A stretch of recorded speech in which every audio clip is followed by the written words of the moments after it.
विषय है पंच महाभूतों में एक है जल। मान्यता है कि भगवान शिव की परिकल्पना का प्रतिफल यह जगत है। प्रकृति एवं इंसान महेश्वर शिव की परिकल्पना से मूलतः 5 तत्व एवं 3 गुण निर्मित हुए और इन्हीं के निर्धारित अनुपात का मानवीय सृष्टि में भी उपयोग हुआ है। 5 तत्व अर्थात क्षिति, जल, पावक, समीर और गगन तथा 3 गुण अर्थात सत्य, रज और तम भगवान शिव की पूजा में शिवलिंग को जलाभिषेक करने की व्यापक और स्थापित परंपरा है।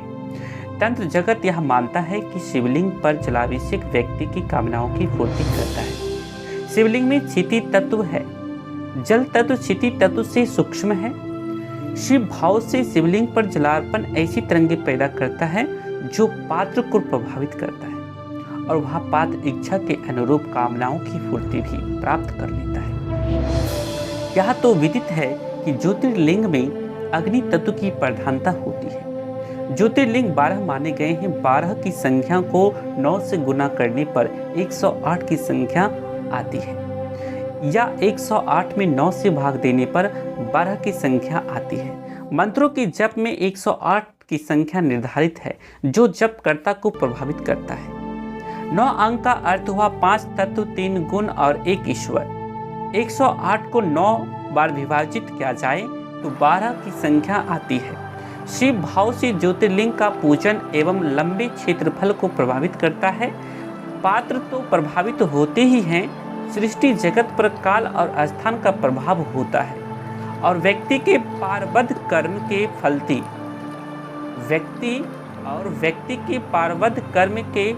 फलती होने में भी काल, स्थान और पात्र का एक त्रिकोण निर्मित होता है। ईश्वर के रूप में शिव ने अपनी इच्छा से मात्र इस सृष्टि की रचना ही नहीं की, बल्कि अपनी हर रचना को जीने के लिए प्रकृति रूपी छांव भी प्रदान किया। भारतवर्ष के प्राचीन समय में ही हमारे ऋषि मुनियों ने आध्यात्मिकता के उच्च स्तर पर शिव के जिस स्वरूप का दर्शन किया, उसमें उनकी जटाओं से गंगा का अविरल प्रभाव होकर पृथ्वी की तरफ जाता दिख रहा है। यानी इस पृथ्वी के अस्तित्व की कल्पना जल के बिना असंभव है। जल आध्यात्मिक एवं मानसिक तरंगों का वाहक भी माना जाता रहा है। मंत्र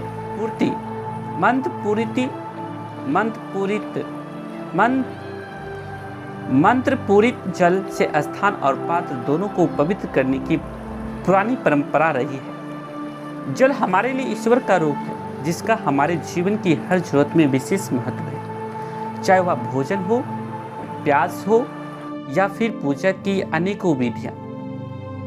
जल के बिना इनमें से किसी का अस्तित्व नहीं बचेगा। दुर्भाग्य की बात है कि हम विकास की लंबी यात्रा तय करने में यह भूल गए कि इंसान ने चाहे कितने भी आविष्कार कर लिए हों, पर मिट्टी का एक कण या जल की एक बूंद का निर्माण नहीं कर सका है। अग्नि का ताप तो महसूस कर सकता है, परंतु ये कभी नहीं जान पाया कि ये अग्नि पैदा कहाँ से होती है, कहाँ से आती है। हवाओं की फॉर्मूले तो बन सकते हैं, परंतु ये हवाएं कहाँ से आती हैं, कब रुख बदलती है, गैसों का समूह है वहाँ, परंतु इसका निर्माण कैसे हुआ ये कभी नहीं जान पाया। आज तक बस अनुमान ही लगाता रहा है। संपूर्ण प्रकृति एक रहस्य है। प्रकृति के इन 5 तत्वों का इंसान अगर मर्यादा में रहकर सदुपयोग करता है तो जीवन को दृढ़ता मिलती है, और अगर जो मर्यादा का उल्लंघन कर इनका दुरुपयोग करने की कोशिश करता है तो विनाश पूरी प्रकृति ऐसे ही है। तो विनाश से ही विनाश पूरी प्रकृति ऐसी ही है। शिव ने हमें सब कुछ दिया, परंतु हम इंसानों ने क्या किया? हमने शिव की पूजा की और उनके दिए जीवन रूपी उपहारों की सामूहिक हत्या करने की साजिश में शामिल रहे। जल की एक बूंद की कीमत तब समझ में आती है जब कहीं रेगिस्तान से गुजर रहे हो और कहीं सद्बल भूमि ना मिले, पीने को जल ना मिले। महागुरु महादेव ने तो हम पर दया की है, परंतु हमने उनकी प्रकृति पर कोई दया नहीं दिखलाई।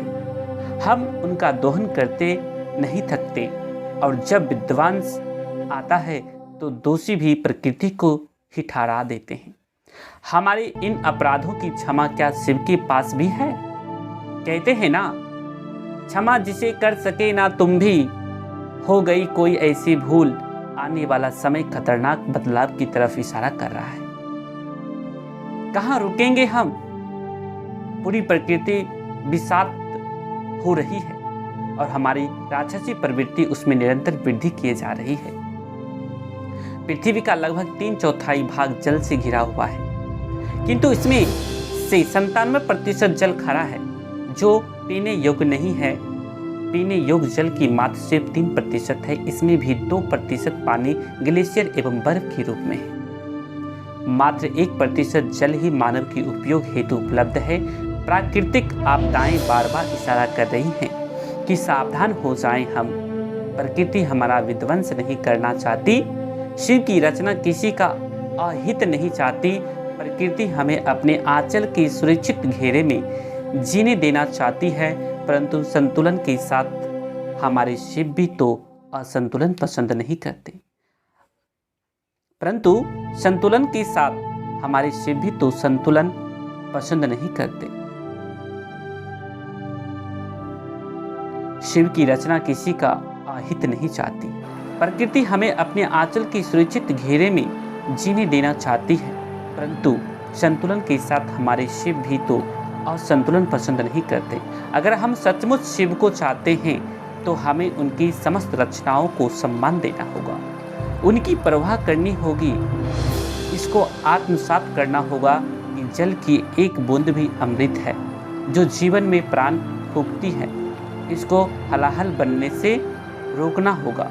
शिव पुराण में कहा गया है, सज्जीवनम समस्तय जगतः सलिलात्मकम भव इति युच्यते रूपम भवस्य परमात्मना।